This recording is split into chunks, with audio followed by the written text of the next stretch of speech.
Welcome YouTube with my boy, the reincarnated Buddha himself, Carlos. How's it going, bro? Of Knowledge Divine. Doing great, brother. It's always a pleasure to see you, man. Always a pleasure. Take my shoes off. Man, it's been one hell of a journey. So, right now you're on a 4-day, well, you're on a 40-day fast. This is your fourth day. So, just tell me a little bit about how you feel and what inspired you to embark on this hero's journey. What inspired me was my 33rd birthday. It's the age of Jesus when he went through everything that he went through, like the thing that we most know. I always admired how he did 40 days fasting in the desert, and a couple years ago I saw that so far away from attainable, and I knew that I wanted to do that someday. I don't know if I'm gonna do it. I'm not doing it maybe as extreme as he did it in the desert. But I'm living life. I'm doing it as I go. And just the intention of me wanting to do it over the past couple months, I have met a couple people who have done it, and it's been an inspiration to know that like people that may not be like as a as a Jesus Christ kind of person is like more close to where I am at right now. If they can do 40 days, it got me inspired that I can do it too. And they have told me like you can do it, and I am thinking that I can do it, and I prayed for being able to do it. And today is the fourth day on it. It's the second time that I fast for like a prolonged time. Before that, it had been I have fasted for like 1 day, 2 days, 3 days, maybe 4 days, and like just water or celery juice, or maybe like 1 week on just fruits, and then break the fast on a ayahuasca journey. So that was what I used to do pretty often, was to fast for 3, 4 days on water or celery juice, and then break it with ayahuasca, or fast for a week in fruits, and then break it with ayahuasca. This time I I'm going the most the longest fast that I have done until now. I'm gonna cross my own record, and when I go to the 11th day, because last time I did 11 days, not exactly 11, 11 times 24 hours. I'll break a little couple hours before, but it was the time of the day and the night that it changed. So, but that 11-day fast was really strong to me. It was like a huge blessing, a lot of transformation. I feel like the person who started it was not at all the person who finished it. I was like reborn. But I noticed this time that I've been doing it differently. That time I went really hard on myself, and I got a little traumatized. I traumatized myself a little bit because I Yes. See the bumblebee. Well, yeah. so I was gonna do 11 days on just water. So the first 3, 4 days I was hungry, and I drank water. I chugged a lot of water, thinking that I did not know that I was depleting myself of minerals. Not drinking all the water? all the water. Yeah, like it was Oh. drinking crazy amounts of water, but not replenishing it with any minerals. So I was drinking spring water and urinating all my minerals. So, but that was hard, and I was overhydrating myself. Every time I was feeling the hunger, instead of just feeling it, I was trying to mask it with water. Yeah. Yeah. So this time I'm not doing that. Like instead of drinking just spring water, I'm drinking the spring water and shivambu. Which shivambu is the Yeah. Ayurvedic practice of drinking your own urine. So it's been that's been the biggest thing in this. Yeah, the biggest thing here, the biggest shift is just the best approach for me this time. It has made me feel like cared for. Huh?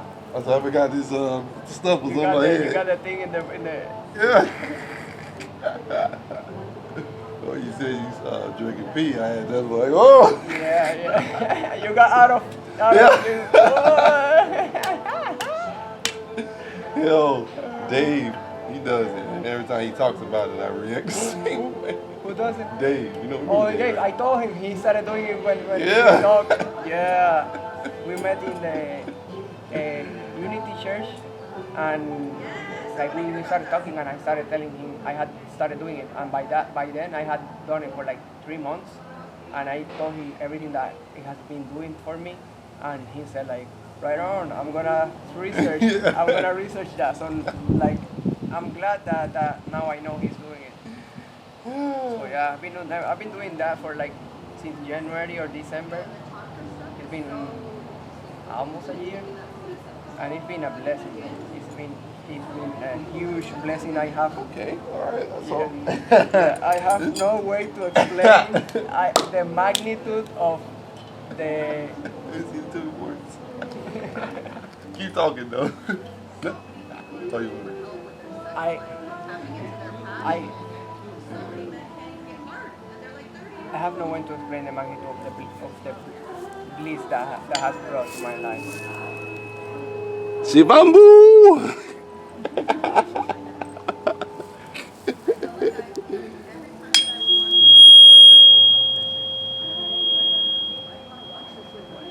Receive that tuning. Yeah. I hope the camera can hear everything going on. I had to speak up a little bit. Make sure we focus our voice on it. But yeah, I wanna so you said you've been doing it since January, right? Of this year. January this year, December past year, January this year, around somewhere around that. I don't recall exactly when, but it's around that time. Okay, so how often do you do it? All the time. So like what would be the reason that you would do it? Like, oh, I intake a lot of minerals. Let me make sure I'm not losing them. So let me drink my own pee. Or Yeah, it's like, what's the situation? Like, I don't. The minerals is a benefit, but it's not the main purpose. Okay. So the main purpose is for purification. Purification of the body, purification of the mind, purification of the spirit. It clears out so many layers of baggage that we carry that we don't realize until we do it, and then you notice it's like, oh my god, I had all this junk, all this weight on my field I did not realize. And it's like, it's unbelievable how this can be so beneficial and so little known. Like almost no one knows about this. Like there's obviously people who partake on this in different communities and stuff, but it's like to the main society it's not known. Like people don't know it. And we think that urine is like disgusting and that it's not good. Like right now I cannot have enough urine. Like I cannot have enough. Like I'm not joking, bro. Like I cannot have enough. Like it doesn't matter how much I pee, it's all used. I shower with it, I put in my eyes, I put it in my ears. I Whoa! flush my nose with it. I drink it. I do enemas with it, bro. Shit. If I had that a pool full of it, I would. Whoa! That's my goal, bro. Someday I'm gonna have my own pool and I'm gonna have like fermented shivambu. I'm gonna swim on it. Yo, that's dedication right there, man. I don't know if I'm at that level yet, right there. Do you know when we were in our mom's uterus, we the amniotic fluid Hmm. that we were floating and living in and breathing in, that was our own like own urine. Most of it was our own urine. So when we were on our mom's womb, we were like living and floating and even breathing and like our own pee. So he said, y'all been peeing the bed before you even got in the bed. Yeah, it's good. It's good for your skin. Like just do a research and you're gonna find it everywhere. We transmuting over here, baby. Oh man. Okay. My next question. When do you not do it? Like what would be the scenario where you wouldn't use it?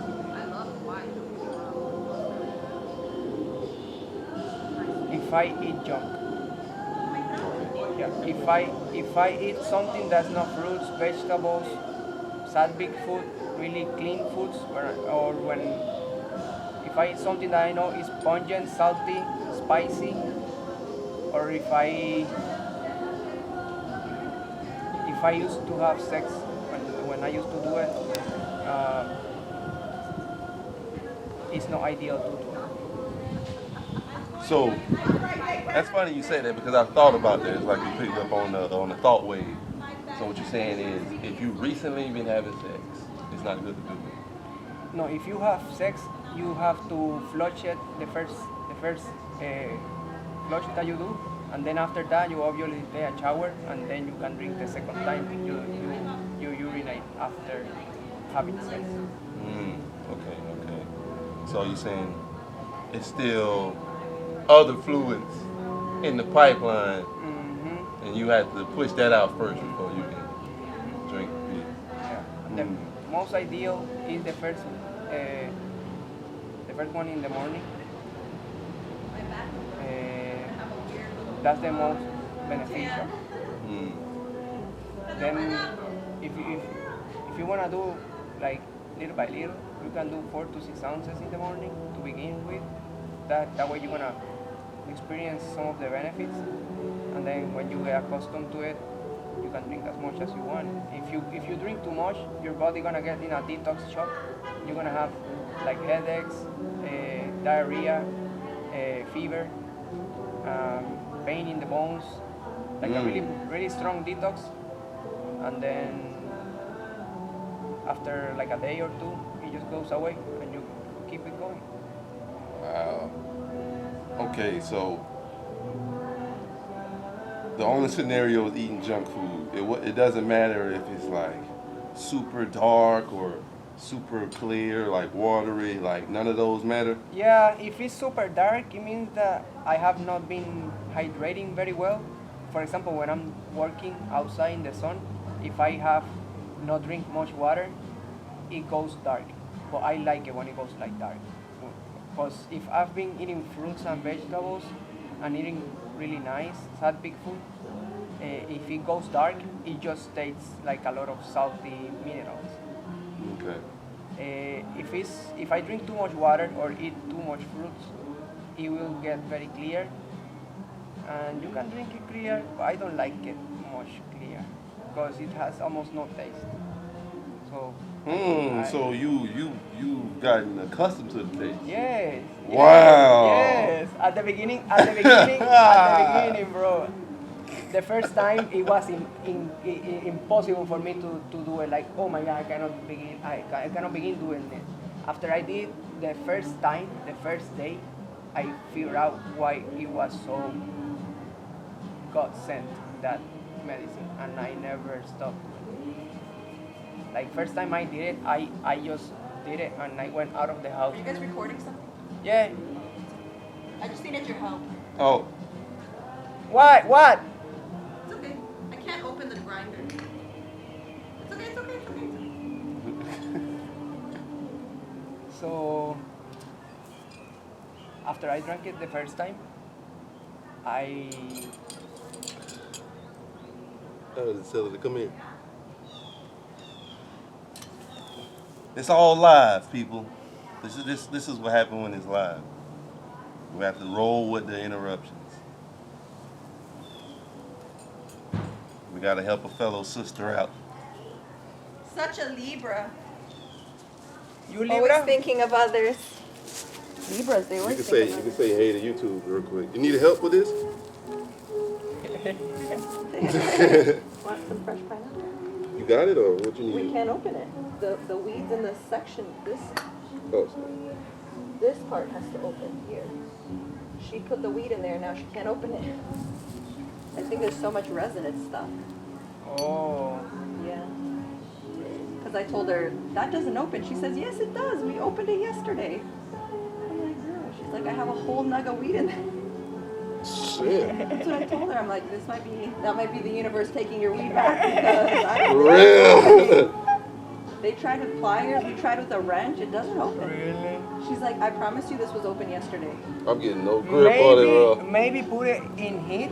Put it in like in the oven for a while, like to The make. house will smell so crazy. Oh yeah. It's okay. All right. But I don't know. this that has to. See, look, all the weeds Oh. falling out. I'm telling you, she said she put a piece like this, and now it doesn't open.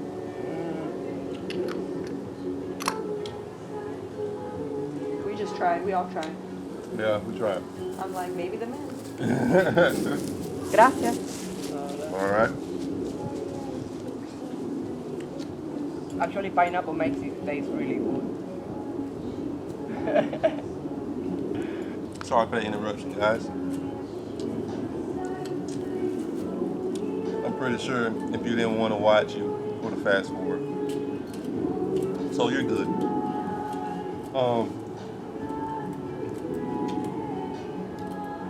This is what I want to ask.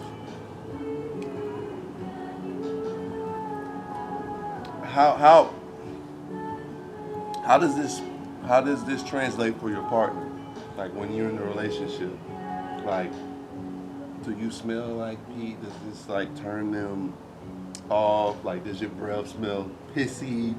Like Actually, it actually I think turns like other humans on. what? Like for experience, it just Whoa, we talking about pheromones in the pee. yeah, bro. Like I haven't like researched much into that, what it does for that. I have mostly focused on like the health and spiritual benefits of it, but for like sex appeal, it works. Like you can like it's not hard to notice. Yeah, it's crazy. What? And Yo. when I was with someone, when I was actually doing it, sometimes the person would like say, "Hey, it smells," and I don't want to smell it, and I would just like shower, like brush my teeth, and that's it. But sometimes she will also drink it too. So it's a matter of getting accustomed. Because if the person is not used to it, you will smell it. If you get used to it, you don't smell it, you don't taste it. It doesn't matter. And I have put it all over my body and go out and work. And I like right now I might be like over full of it. You will never know. You will never know. I gave this guy a hug, man. You will never know. I didn't smell it. No, you didn't smell it. Oh No, but man. it's it's a journey. It's a definite like So for all you young men out there, older men in general, you having trouble with ladies? Go slather yourself up in some pee. And the definitely, pheromones. definitely. Just try. I see you, Dave.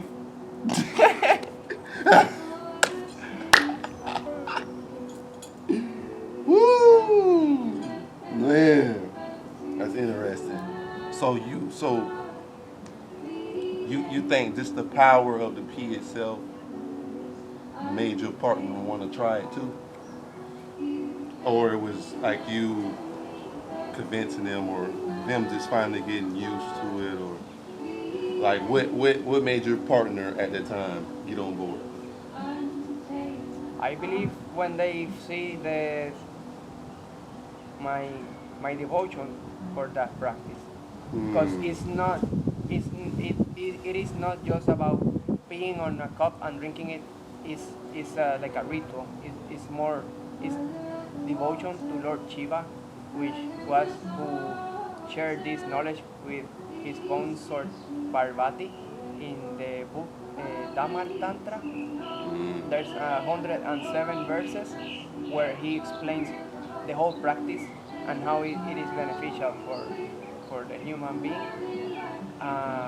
So I think that the other person seeing my devotion, seeing my studies of the matter, seeing my commitment to it, it makes it like seem it's not like I'm joking with it. It's not like I am just experimenting something crazy. It's not like I'm just don't care about what I'm doing or just doing anything to have like recognition or like to be the weird one or anything. When they realize it's like there's something real in this, that there's something like deep in this. It's like maybe I might actually try and see the benefits too. And yeah, I have so far I have inspired I believe like 7 or 8 persons that they have done it. And now I know Dave has been doing it too, so I'm like, whoa. Like he told me he had been doing it, but I haven't talked with him for a while, so I did not know that he's still doing it. So that's very amazing. I can't wait to talk to him and like hear about his experience. Yeah. I can remember my reactions when he would ever tell me. Like, whoa. Oh man. Also, you know Chivambi? Yes. Chivambi, the practice of drinking the urine is called shivambu, Yeah. and he named himself Yeah. Chivambi because of how profoundly it benefited him. And he told me about it, and I had heard about it but never got inspired to do it. The way he talked to me, I said like, I want to do that, and I felt something in his vibe that I like, and I am always doing whatever or not doing whatever to vibrate higher, and I perceived something in him that was like a wavelength that I had never felt before. So when I asked him like, hey bro, what you do to raise your vibration? And we started talking about a lot of stuff, and then we started talking about enemas, and I told him like, oh yes, I love enemas, like, and I told him I do water enemas with salt, and coffee enemas, tobacco tea enemas, like all kind of teas, like lavender, chamomile, and then I asked him, have you done it with something else that I have not tried that I could benefit from? And he said, oh yeah, I've done it with shivambu. And I'm like, shivambu, what's that? And he said, it's your own urine. And Wow. I'm like, what? And he's like, yes, your own urine. I'm like, oh bro, I have just unlocked something. And I did not do it for like a month, but I felt I wanted to do it. Because another friend of mine, Luisa, she like 3 years ago, she told me, hey, there's this doctor, he does urine therapy, he uses it for everything, he cures everything just with your pee. And I'm like, oh no, Luisita, I don't want to do that.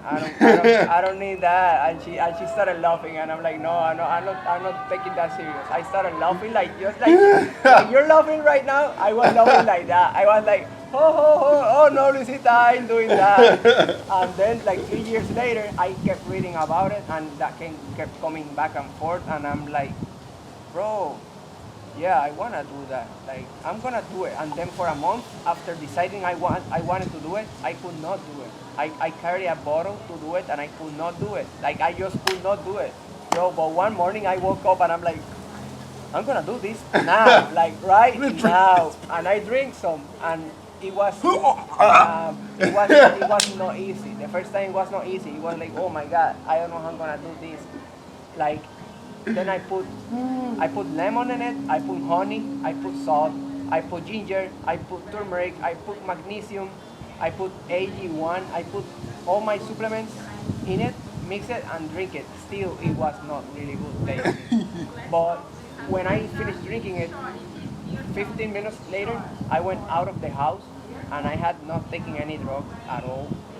I went out of the house and the sun was so big and so close, and I was so immense and so big that I was close to the sun. It was hard to explain, but like somehow it expanded my aura, my being, my energy field, whatever it did, that I felt huge, and the sun was so close to me, and I felt so much closer to the sun, and I said, oh my god, I'm never stopping doing this. Besides, I also felt nourishment, like kindness, love, compassion, that all that I felt.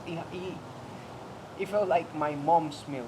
It was like, and in the Hinduism, they say that it's more nourishing than breast milk. So just imagine, bro. Even has melatonin. It has plasma on it. It has minerals. It has nutrients. It has protein. Lot of water. Like the best water you can have comes out of your own fountain, bro. When I started doing it, you know what I came to my mind. You know that Jesus went 40 days fasting into the desert. He didn't carry anything with him. He just went to the desert, right? That's what we know as now. How will he just fast 40 days? He might have done dry fasting 40 days because obviously his consciousness was that evolved. But how about he did shivambu while he was in the desert? That would make a lot of sense, bro. How we never thought of that before? Like never die, bro. You keep drinking your own urine and you never die.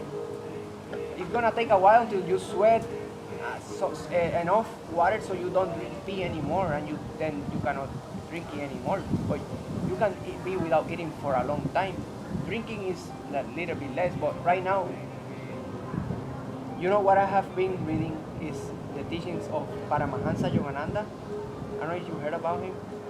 So, Yeah. So also David, he is I don't know if he's into Paramahansa Yogananda. I believe he should because he is into Kriya Yoga. So Paramahansa Yogananda and his teacher and the teacher of his teacher and the teacher of his teacher, they all that lineage, they are the ones carrying that knowledge over to us. And in Kriya Yoga, the most advanced state you can reach is you don't even have to breathe. So, bro, I am always trying to purify myself in some way and try to see how I can, like, release some of the attachment to the body and to the matter and to the physical world. And I always used to, like, okay, I'm gonna turn off all my electronic devices for 3 days. I resonated with that when you said get to the point where you don't even have to breathe. Yeah. I felt that. Yeah, bro, it's like letting go of everything that we don't really need to get into the core of who we really are, what we really are, how to connect with Creator, with the Source as most pure and clear as possible. So imagine you don't have, like, electronics is kind of one way of fasting because we are so used and attached to them that will purify us for some time because you can use it to our benefit. Of course, if not, we could not record it right now because out of technology, how can I record it? But let's say you don't eat for a while. You can not eat for a while and you feel much more connected and purified to Creator and stuff. So let's say that you don't drink for a while. You can maybe not drink for a couple of days, or who knows, maybe Jesus did 40 days, maybe he was drinking shivambu, I don't know. So let's say that you can live without food and you can live without water. Like the ultimate is living without breathing because that's what I have never thought of before. And not even the sun. Like the sun gives me energy. When I fasted on water last time, I will feel 1 minute for this. Beautiful. Life force energy right there. Yeah. So, what I have been reading in the Kriya Yoga is that there's these advanced Kriya yogis. They don't need sun, the energy of the sun, because they are being nourished straight from cosmic energy. Just imagine that you don't need to breathe, you don't need to anything, because you can sit in meditation and be one with God and live just from the cosmic energy, the nourishment that just being alive provides. You can just be alive for being alive, and that is some goal, like, and yeah. So and I know that they are not just saying stuff for saying stuff, because my awakening at the beginning it started with me. I took LSD, and the first time I did it was the first time I meditated as well. I had never meditated before, and I was nothing spiritual. I was actually an atheist, materialist, and I did it because Steve Jobs did it. So yeah, I was like, if Steve Jobs did it and he said it was one of the best 3 things he's done in his life, one of the 3 most important things. So I said, there's no way I won't try this, and I did it. I read about it for like a year. When I felt like really expert in the matter, I took it. Soon enough, I realized I was no expert. There was no way to be expert on that matter. So that was completely out of this world, and it changed my life. So my life deeply, completely. It did change my perception of life, and that's how it changed my life. Because everything in the outside stayed like normal, but I was so deeply changed within that everything changed forever. And the first time I did the LSD, I meditated. I went to my room and I put a guided meditation on YouTube. I don't know, it was angels, it was Christ, it was Shiva, it was Krishna, it was all the beautiful angel living beings that were around me that I was not even aware of because I was complete atheist. So guided me to go and put that guided meditation, my first meditation ever. So I lay down in the bed and start following the meditation. At some point, I stopped breathing completely because the meditation was guiding me to breathe less and less and less until I did not breathe at all. And when I did not breathe at all,